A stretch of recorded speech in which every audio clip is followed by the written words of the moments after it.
Also, without objection, the hearing record will remain open for 5 legislative days, so members may submit any materials they wish to be included therein.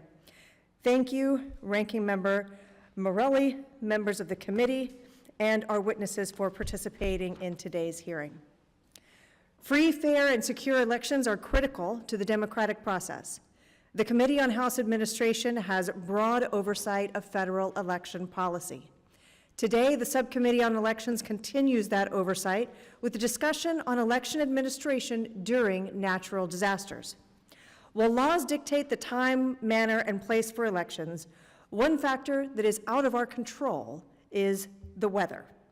Federal general elections coincide with hurricane season, and the 2024 general election demonstrated firsthand how Mother Nature can impact election administration. While natural disasters may not be the first thing that comes to mind for election administration, our local leaders have experienced them and know that they must be prepared for disasters that could strike at any moment. In the case of Hurricane Helene and so many that came before it, millions of Americans faced unexpected obstacles when it was time to cast their ballots, and election officials did their best to ensure that every legal ballot was counted. Today, we will examine how state and local election officials dealt with both logistical and physical problems while administering elections in the aftermath of storms. Their experiences will show how preparation and planning for emergency weather is crucial to secure elections and voter access. As the former Secretary of State for the state of Florida, which has been hit by more hurricanes than any other state since 1851, I know firsthand how challenging it can be to administer an election in the face of a natural disaster. Our witnesses today have faced similar challenges when administering elections during extreme weather or while their state is trying to recover from storm damage. Both North Carolina and Florida have been left devastated by hurricanes, and today they will highlight best practices for ensuring smooth election operations before and after natural disaster strikes. Before a natural disaster strikes, state and local election officials should have a strategy in place and be prepared to execute well-planned modifications to keep elections secure, maintain voter confidence, and protect high voter turnout. These preparation and planning efforts can help election officials, voters, and state and local jurisdictions ensure that ballots can be cast on time and in a safe manner. Additionally, election officials should undergo training to address additional unexpected scenarios that a natural disaster could cause before, during, and after Election Day. Clear and effective communication to eligible voters in the case of an emergency is critical. North Carolina and Florida have each implemented best practices and shown success in ensuring voters' voices are still heard when a natural disaster strikes close to an election. Today's hearing will detail these best practices as an example for state and local officials across the country. Election laws in North Carolina and Florida demonstrate that all statutes can authorize flexible and appropriate responses to natural disasters close to Election Day. Consistency in election processes increases trust amongst voters. However, natural disasters threaten consistency, particularly when they hit close to an election. No matter the circumstances, voters must be confident that their voices will be heard. I want to thank our witnesses for being here today. I look forward to the discussion. With that, I yield to Ranking Member Morelli for an opening statement.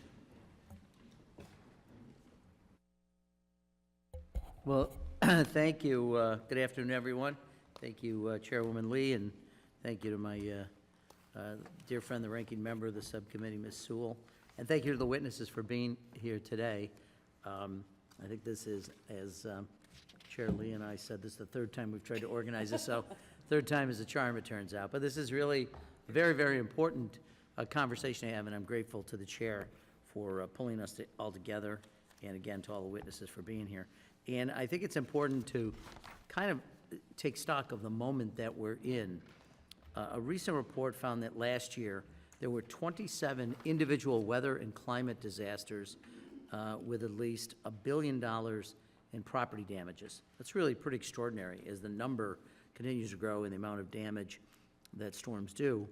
Unfortunately, the administration continues to deny the climate crisis, denying science, and actively impairing our readiness to respond. Back in June, I sent a letter to FEMA expressing concern over the lack of publicly accessible data on how and where federal resources are allocated in response to federal disasters, a problem which has gotten even worse since January, the new administration. As the hurricane season began, the President's FEMA had reportedly said that he was unaware hurricane season had started. I'm assuming that was a joke, but joking or not, it's not funny and it's unacceptable. We have seen, since the beginning of this year, fired federal workers, ended grant programs that have long built resiliency and mitigated the impacts of disasters, and actively dismantling agencies that support our critical infrastructure. A recent GAO report found that the recent cuts to FEMA have severely impacted the government's ability to respond to a hurricane season like last year's. Natural disasters and severe weather events and the damage they inflict are not going to stop regardless of whether we bury our head in the proverbial sand or not. They're coming whether we like it or not. And these actions do not strengthen our elections or our democracy. In fact, they make us less secure. Disasters do not care about partisan affiliation, and they don't care that it's election day. They do not care if a person is rich or poor, and our response to them should not either. When Hurricane Sandy hit New York and New Jersey just days before the 2012 presidential election, hard to believe it's that long ago, it displaced hundreds of thousands of people and caused significant damage, yet we still needed to carry on a presidential election. And the same thing happened in North Carolina just last year, which was referenced by the chair. Hurricane Helene hit the state in late September of 2024, after absentee voting had already begun and less than 3 weeks before early voting was set to begin. And the storm caused tremendous damage. I don't have to tell our witness about that. In western North Carolina, more than 100 people died as a result of that tragedy. But election officials across the state, led by then Executive Director Karen Brinson-Bell, quickly got to work ensuring North Carolinians could cast a ballot. Because of their hard work, she and all the people who were part of the election infrastructure, voter turnout was actually higher in the 25 disaster area counties than it was statewide, which is pretty remarkable when you consider it. And the State Board of Elections in Buncombe County, the hardest hit area in the state, won national awards from the Election Assistance Commission for the emergency response and planning.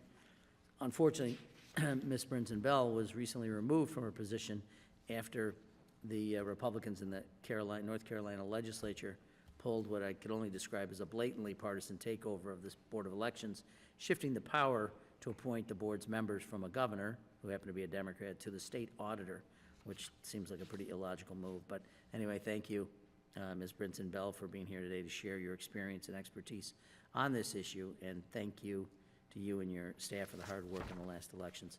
So look, last comment I'll make is we need to fully fund our elections. Election officials need additional resources even under ideal circumstances, let alone in the midst of natural disaster. But when a disaster hits, we must make sure they have the funds and support they need to adapt operations, assist voters, to assure every voter can still cast a ballot. Last week in the Appropriations Committee, I said the $15 million in election funding that House Republicans have proposed is certainly not enough. It's a drop in the ocean of funding needs, and I'll continue to push for additional funding and consistent elections funding. When disaster strikes, election administrators must provide voters with options for casting a ballot. Later today, and I'll close with this, I'm introducing the Climate Resilient Elections Act with many of my colleagues, a bill that would require the GAO to analyze and report on ways the federal government can better assist in administering elections following a natural disaster, would grant funding opportunities to strengthen American elections. I'd also say in closing, and I'll yield back, and I appreciate the courtesy of the chair, today is a moment to recognize today is National Voter Registration Day, as I think we all know. And as we talk about natural disasters, the impact they can have, we should also work to ensure that every eligible American citizen has every opportunity to register to vote, update their voter registration information, and cast a ballot should they choose to do so, and we certainly hope that they will choose to do that. So thank you again for holding this hearing. I'm very appreciative on an important topic, and with that, I'll yield back. And with that, I yield to Ranking Member Sewell for an opening statement. Thank you, Madam Chair. As the ranking member of the Election Subcommittee and the representative of Alabama's Civil Rights District, there's nothing more important to me than ensuring that every eligible voter is able to cast their ballot and have their voices heard. I am glad that today we are focusing on the impact of natural disasters on election operations because my district is under the constant threat of natural disasters. Since 1980, Alabama has experienced 102 federal disaster declarations. Every year, tornadoes devastate communities I represent.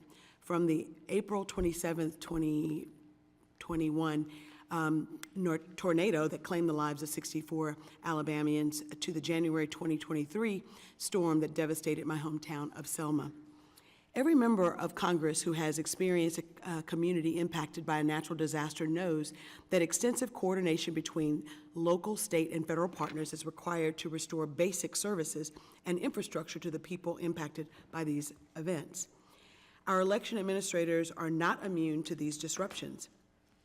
Natural disasters can damage or destroy polling stations, voting machines, ballots, or other infrastructure such as the power or delivery of the mail.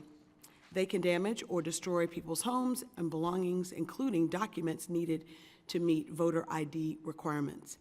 Moreover, storms don't care if we are 6 months, 6 weeks, or 6 days away from an election. Election officials and federal partners must be prepared for all scenarios so that they can ensure that voters are able to cast their ballots.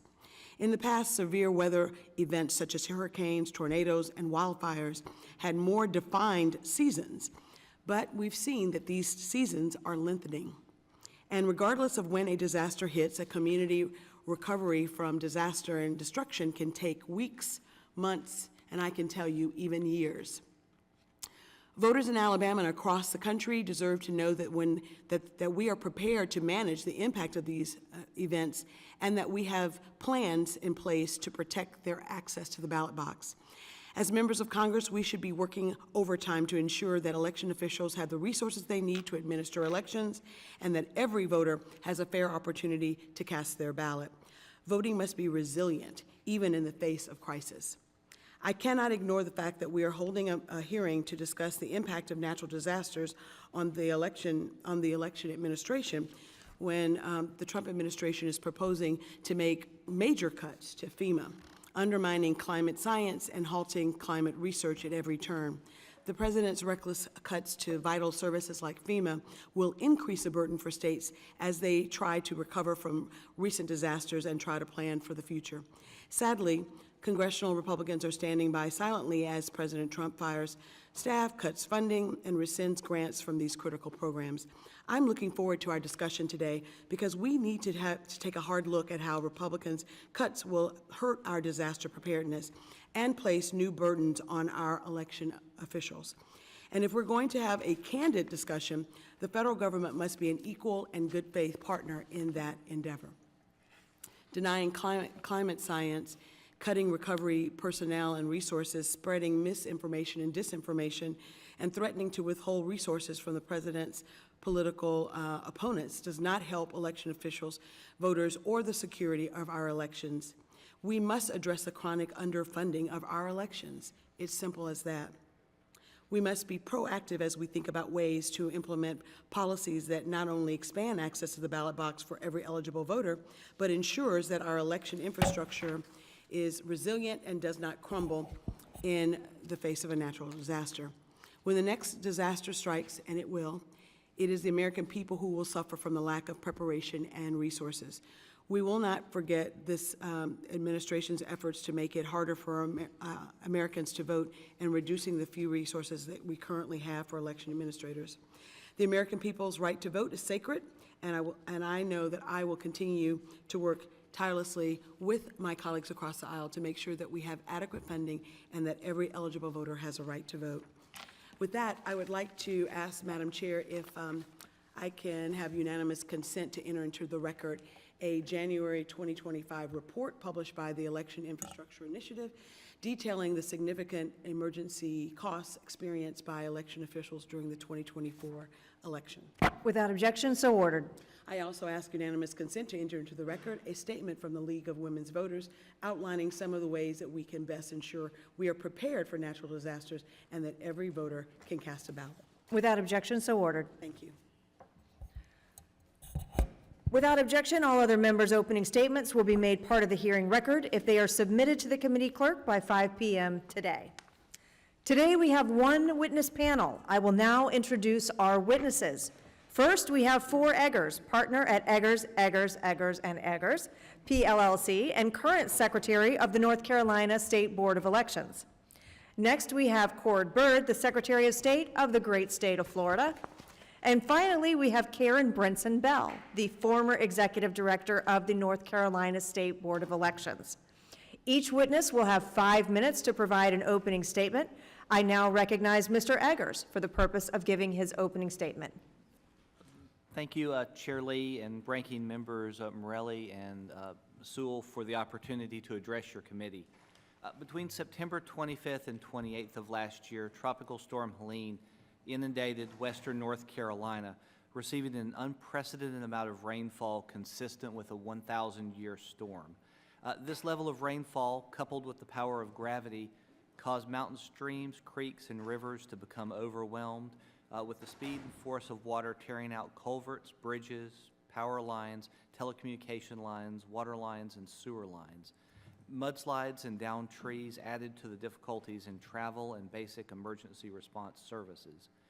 Power and telecommunication systems were simply not functional, and local radio stations were off the air because they were dependent upon fiber optic lines that no longer existed.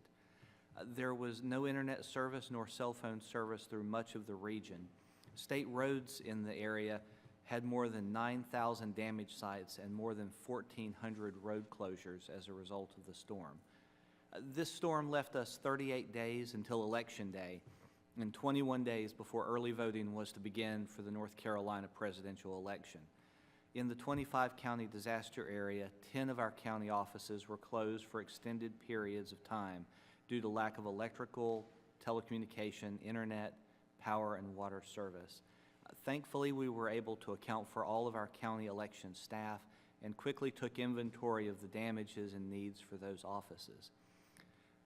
I will start by first thanking our dedicated county elections directors, the election staff, and poll workers for their outstanding service and dedication in making sure our elections are accessible and fair. These are the keys to our success related to this. Secondly, one of those keys is the bipartisan nature of how my colleagues on the State Board of Elections and the respective county boards came together to take emergency action that addressed the needs of the voters with minimal political gamesmanship.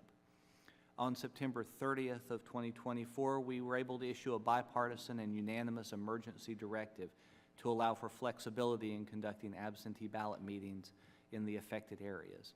On October 7th of 2024, we also issued a bipartisan and unanimous emergency directive to address the 13 most affected counties, allowing for changes by those county boards of election, so long as they were adopted by a bipartisan vote. These emergency actions provided flexibility for the counties to adopt, again on that bipartisan basis, changes to meet the realities for voting in the wake of this unprecedented storm. At the end of the day, this turns out to be an incredible success story for our state, as turnout in western North Carolina was actually higher than the rest of the state. I would caution that this higher voter turnout is not because of our emergency changes alone. Credit for the higher turnout belongs to the voters themselves and the civic pride and sense of community that Americans bring to recovery from tragedy and natural disasters. I would also caution that these changes are not best practices for the administration of elections. During normal conditions, we need adequate checks and balances to make it easy to vote, yet hard to cheat. These changes were narrowly tailored to reflect the difficult realities of recovery from the worst natural disaster to strike western North Carolina in living memory. Of the lessons learned related to this natural disaster, I would say first, preparation is the key to a successful election. Second, any last-minute changes to the settled rules and deadlines for an election should have bipartisan support. And third, delaying or suspending elections is simply not an option for members and administrators of elections. Regardless of the disaster, people expect and demand elections to occur on time. Postponing elections would be absolutely the last choice, as it would cause rumors, chaos, and suspicion in an area with already weakened public safety and communication resources. It is an honor to be able to speak with you today, and I am grateful for your service and involvement with this important topic. I now recognize Secretary Byrd for an opening statement. Thank you, Chairwoman Lee and Ranking Members Sewell and Morelli and members of the committee for the opportunity to speak before this committee about elections administration during natural disasters. June 1st marked the beginning of the Atlantic hurricane season, which in Florida means that election season coincides with hurricane season. As such, it is imperative that we maintain robust election emergency plans. Florida does not delay or cancel elections, and voters must have the opportunity to vote in fair weather or foul. Let me begin by providing a brief background on elections in Florida. Florida elections are overseen by the Secretary of State, Division of Elections, and are administered by the 67 county supervisors of elections. By law, the Secretary of State also serves as Florida's Chief Elections Officer. In this role, I work closely with the county supervisors to ensure their duties can be carried out in accordance with the Florida Constitution and election laws. Elections administration is challenging enough when the sun is shining. Darkening skies compound these challenges, which makes emergency planning and preparation vital to our success. During the last two election cycles in 2022 and 2024, 5 severe hurricanes hit different parts of the state. Storms, fires, floods, and power outages can all happen during a major weather event, so we must be prepared for everything. This includes excess humidity, which can impact ballot paper thickness, which in turn can affect ballot processing. In 2022, 2 major hurricanes hit Florida during the election cycle. One 30 days before the election during the early voting period, and one during the election certification period. Once we ensured that people were safe, I visited the affected counties to survey the damage. I saw firsthand the destruction and worked with supervisors of elections in impacted counties to determine their specific needs based on the obstacles voters faced in that county. Governor DeSantis then issued executive orders addressing the needs identified by the supervisors. These orders established additional early voting sites, amended and extended reporting requirements, and extended deadlines for eligibility verification for voters. As a result of these executive actions, the 2022 election voter turnout in the most severely impacted counties either closely matched or exceeded statewide voter turnout for that election year. 2024 was another active hurricane season with 3 hurricanes hitting during the 60-day election cycle. As always, we adjusted to ensure voters had every opportunity to cast a ballot. The first hurricane hit just weeks before the primary election. The second storm struck a month later, within a week of the supervisors canvassing the first votes for the general election. Weeks after the second storm, a third major hurricane came ashore less than a month before the general election. Again, I worked with the supervisors to determine their specific needs, and Governor DeSantis acted by signing executive orders tailored to meet those needs. The executive orders created a streamlined process for displaced voters to have their vote-by-mail ballots sent to where they were living after the storms. It also gave supervisors the ability to relocate or consolidate polling sites or early voting sites. We worked to ensure that first responders and linemen working long hours and away from home had the opportunity to cast their ballots. This is an important point.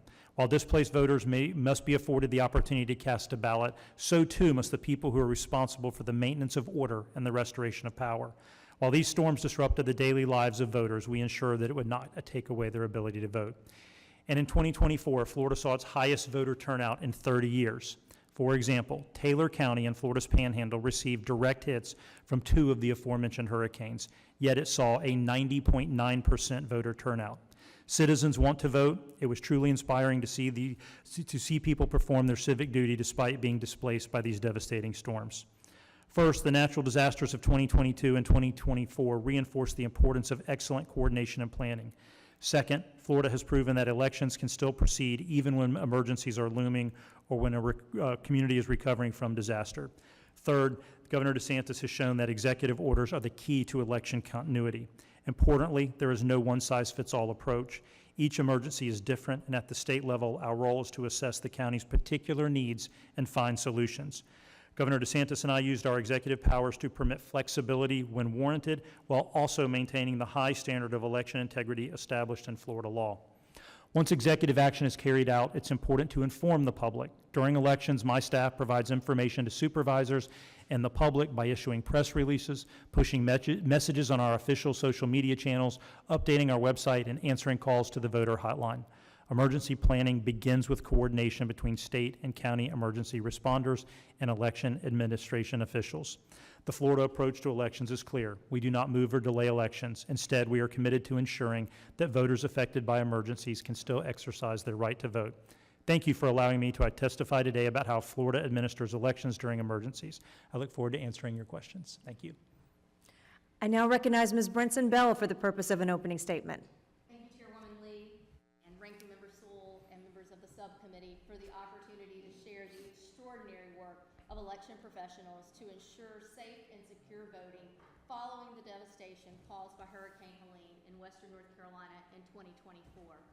My name is Karen Brinson Bell, and I served as North Carolina's Chief Election Official and Executive Director of the State Board of Elections from June 2019 to May, I apologize, to May 2025, overseeing elections for more than 7.5 million registered voters across 100 counties. My tenure included navigating hurricanes, a global pandemic, and historic turnout.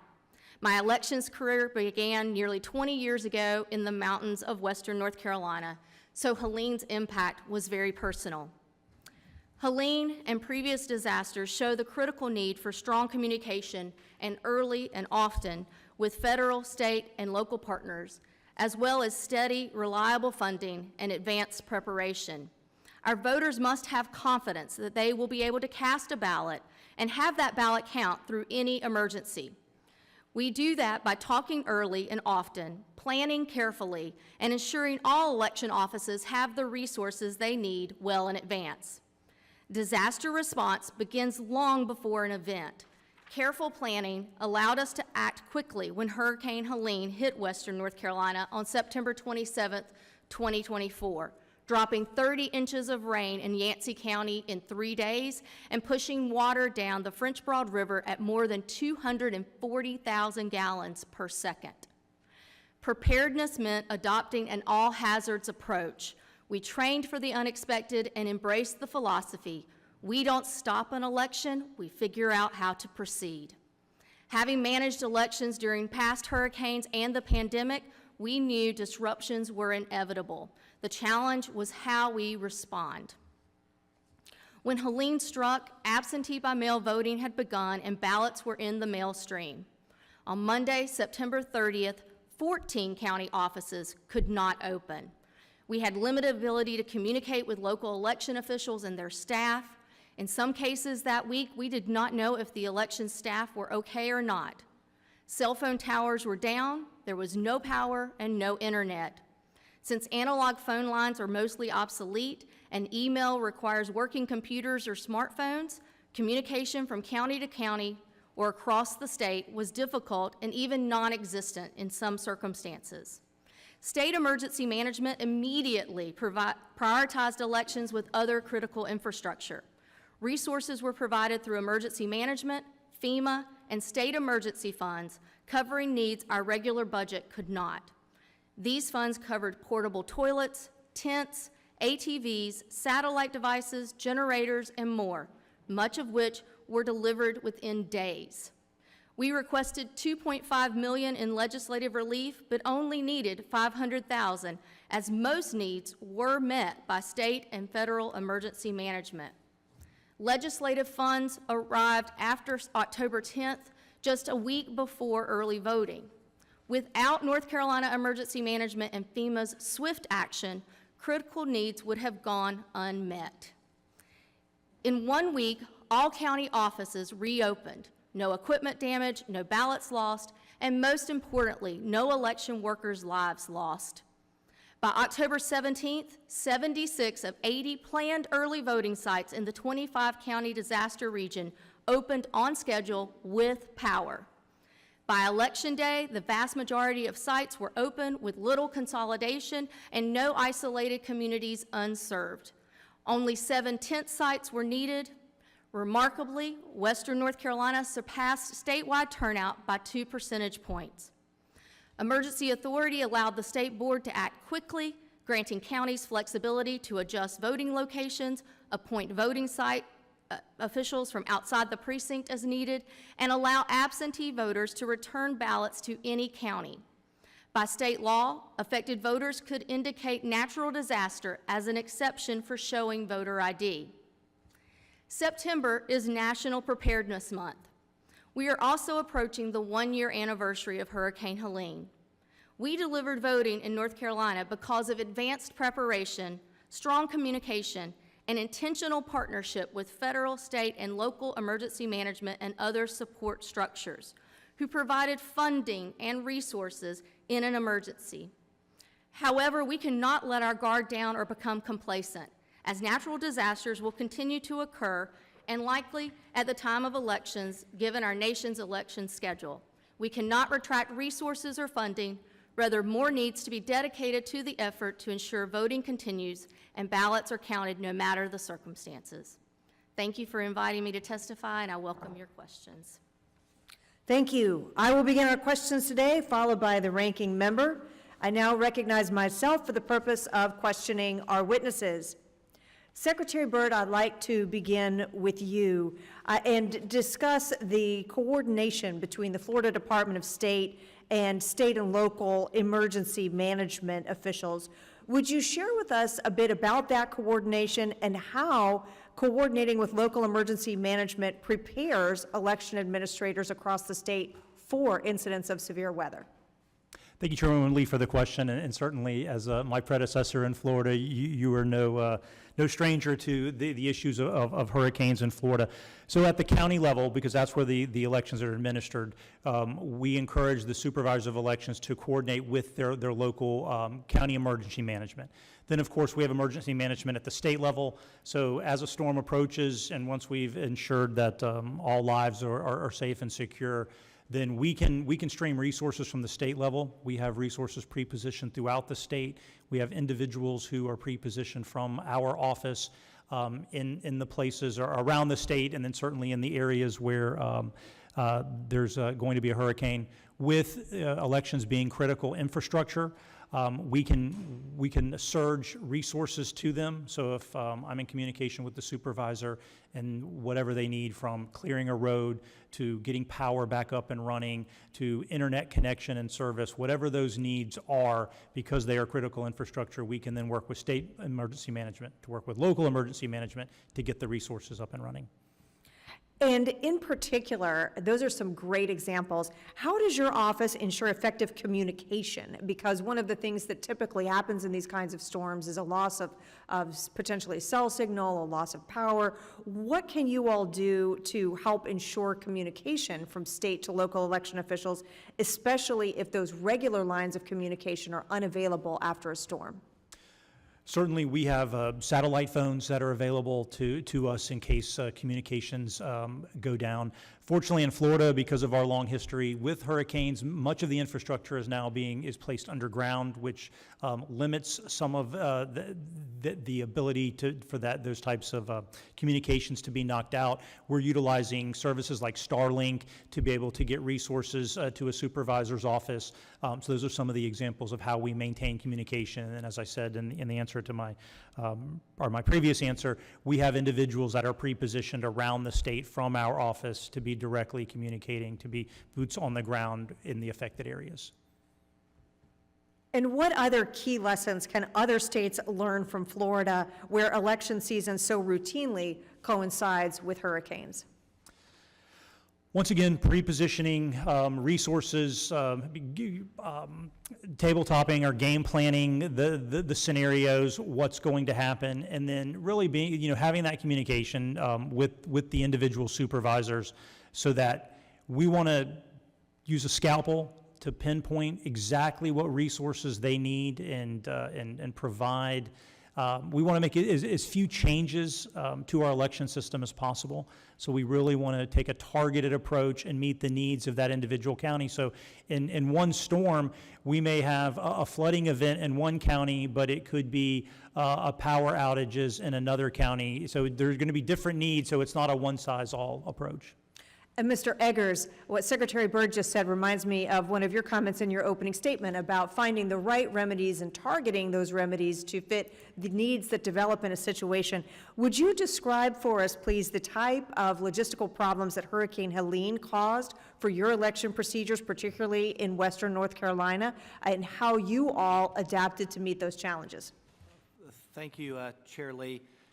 The logistics were first and foremost communication, because we had no communication between the various counties and the state to address those items. So that was handled in a number of different ways, between the Starlinks being delivered, but also just by word of mouth, by folks going from one county to another.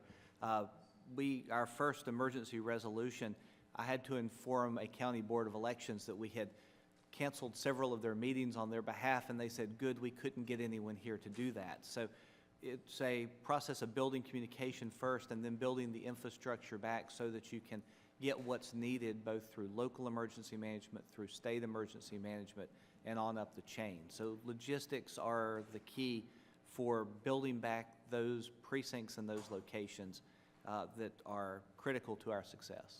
Thank you, Secretary Eggers. I now recognize the ranking member for 5 minutes of questions.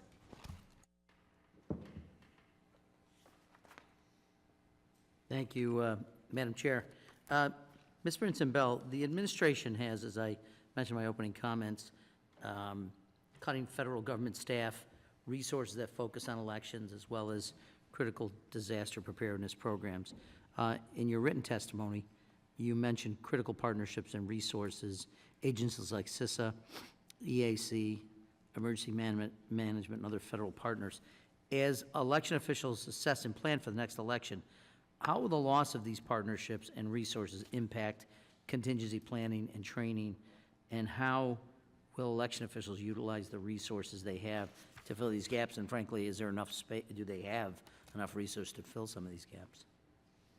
Thank you for that question. Election administrators across the country are certainly concerned about the reduced support that we're receiving from the federal agencies, particularly CISA. That was a critical partnership in helping us to build out what was really a 6-year plan in how we were ready for Helene. In North Carolina, we met monthly with our state, federal, and local partners in preparation for any hazard that might be necessary to conduct an election through. We had them on site with us during elections. As we positioned ourselves at the Emergency Operations Center, we very much utilized the tabletop the vote exercise, which I'm not sure will continue with the reduced support. And that actually had us well prepared, because we took tabletop the vote to a statewide exercise that we then delivered to the 100 counties for them to exercise with their local emergency management, state IT and county IT, various partners, law enforcement and so forth, to be ensure that no matter the hazard that we were prepared. And I think that's why we were able to pivot so quickly. I also mentioned that the federal funding was critical in those first few days. It wasn't a matter of how much we had, it was a matter of the questions to us were, what do you need? And those things were delivered. We had, for example, a portable toilet was not available in Yancey County to the elections office. They did not have those resources, but emergency management and FEMA got those in place. The same with the 7 tent sites that we used. FEMA delivered those tents. FEMA provided the security for that, and I'm not sure, given some of the cuts, if we're really in a position to ensure that that takes place. The legislature certainly provided funding, but it took until October 10th for that to come through. The federal government and the state emergency fund in particular were the ones who met the need immediately. So I'm curious, we, in fiscal year 2023, the appropriation for election assistance from the federal government was $75 million. were passed out of the Appropriations Committee, an amount of $15 million, so a cut of 80% from 2023. I'm just curious, in North Carolina, what does it cost to run a statewide presidential general election? The survey in 2016, post-presidential election, was that the cost was $17 million. We know this because North Carolina is the only state that requires the voting equipment vendors to post a bond to be certified as a voting equipment supplier in North Carolina. So we just completed that survey, and the board just adopted the new bond amount, which is over $35 million to conduct a new election in the state of North Carolina. So at $75 million, all of that is halfway spent in North Carolina alone. $15 million doesn't even get it done, and it's costly to conduct a new election. Yeah, so you may have said this and I may have missed it. What was the additional cost in 2024 as a result of the natural disaster? So if you have a baseline amount, you said 75 million, roughly. What was the additional cost of the hurricane? The additional costs were really not something that we had to bring out of our budget. There was $2.5 million allotted by the legislature. We spent about $500,000, a lot of that on efforts to communicate to the voters through a media campaign and so forth. The actual other expenditures were absorbed through state and federal funding, through FEMA and the State Emergency Fund. Yeah, okay. I do appreciate that, and rather than going over, because I'm sure my next question would elicit a longer answer, I'm going to yield back again. Thank you to everybody for being here, Madam Chair. Thank you. I now recognize the gentleman from North Carolina, Dr. Murphy, for 5 minutes. Thank you, Madam Chairman, and thank you guys for coming today.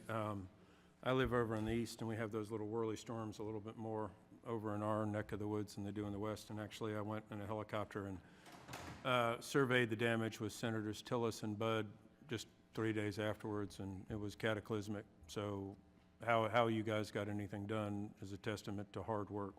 I hear constantly now it's the cry of the federal government's not paying enough. We're hurtling towards a financial sovereign debt crisis, and it's time actually for states to stop screaming from the federal government to pay, and now states take a little bit more burden. It's great that in North Carolina people had the foresight through the General Assembly to establish a rainy day fund, and hell, that's what it's there for when it's a rainy day or one of those things. So it's glad that they had the speed with which to work and to be able to fund you in ways that we have. If there are discrepancies as we move forward, it's time for the state to step up. We can't default, we can't bankrupt the country because we have things that need to be funded when states can do these also. Just to kind of follow up with this, with what you guys are going through, I believe you really did a very Herculean job in pulling this off. Whether it changed elections, I don't know, but I still think the fact that we were able to get people to vote when literally so many roads were washed out is a miracle. Mr. Eggers, let me just ask a couple questions of you. How did the state's board, which is a bipartisan board, how did that come into play to try actually effectuating availability of voting sites and how things get done, and hopefully did politics play a role? Yes, sir. I'm very proud of the work my colleagues and I were able to do related to tailoring what was needed for emergency relief to a bipartisan nature so that we could target those items that could address necessary changes, such as relocating polling places if the site or building had been destroyed or washed away, while not taking steps that would try and give partisan advantage to either side. It was a good show of the American spirit of coming together in the wake of a disaster, not in the name of politics, but in the name of how can we restore consistency to the process, because consistency in elections builds confidence in elections, and that's what the voters are looking for. That's very heartening to hear in this days of horrible partisanship and violence. It's good. It's a good testament for North Carolina to be able to do that.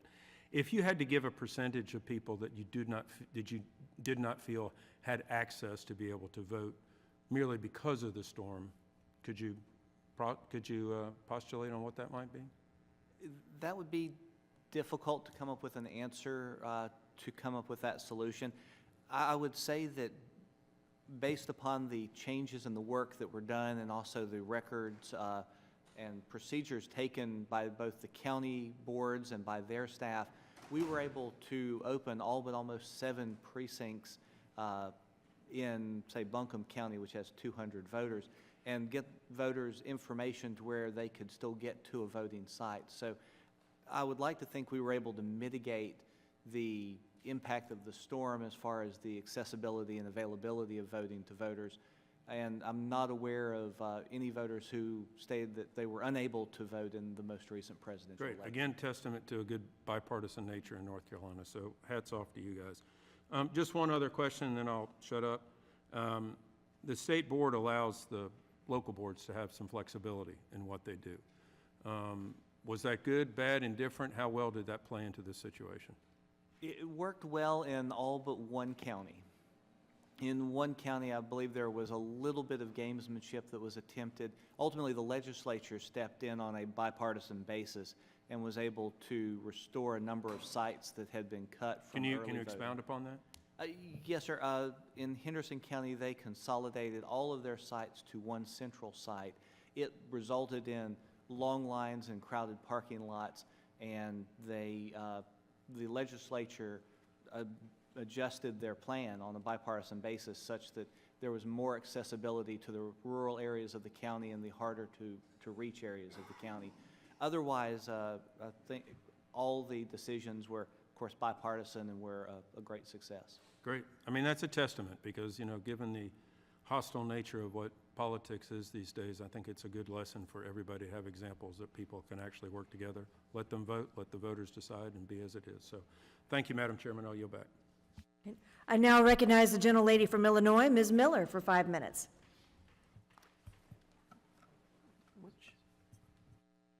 Okay. Thank you, Chairwoman, and thank you to our witnesses today. Secretary Byrd, thank you for your testimony and for offering your perspective as the Chief Election Officer for a state that has long faced natural disasters during the fall election season. It definitely is a credit to the work of Florida's election officials that despite facing 3 hurricanes during the '24 election, Florida saw the highest voter turnout in 30 years. So my question is, how does your office guarantee the integrity of a displaced voter's ballot? So this goes once again to being in communication with the elected supervisor of elections in that county and asking what their specific needs are. So for example, if there are a high number of displaced voters, we change some of the rules to allow a vote by mail ballot to be sent to the location where they were displaced, where typically that has to be, that request has to be in writing. We allowed them to call in and make that request of the supervisor. So that's one example. Once again, not just the people that are affected, but the people, the emergency responders, our first responders, our linemen, the people who are making sure that the power and safety, power comes back on and the safety, making sure that they are able to vote, because many of them come from counties where they could be able to vote, but now they're in the county that's been impacted. Thank you. And when entire counties or localities must be evacuated, how do local election supervisors safeguard election infrastructure and supplies that are necessary to run polling locations? Well, they're the real heroes. I mean, they're the ones who, they stay in their counties. I mean, I was on the phone with a supervisor of elections who had 3 feet of water in her home, but she was still doing her job. She was on the phone with us. And so once she made sure that all of her people were safe, I mean, her mission, she was elected to do that job. And they're staying, they're not evacuating. So they're staying in their county. They're going out as soon as it's safe to go to the polling sites to see which are still operable, which are down, and what we need to do to then get resources to get those sites back up and running. Mr. Eggers, in your written testimony, you rightly point out that delaying or suspending elections should never be an option. As your office managed the aftermath of the storm that hit North Carolina, how did provisional ballots come into play during the '24 election, general election, when the western part of the state was heavily hit? So part of the changes that we made related to the processing of ballots was to allow absentee ballots to be turned in other localities and locations. We were fortunately able to restore connectivity to the state, so that allowed counties to have their voter rolls accessible to them. So that minimized the need for provisional ballots in the various counties.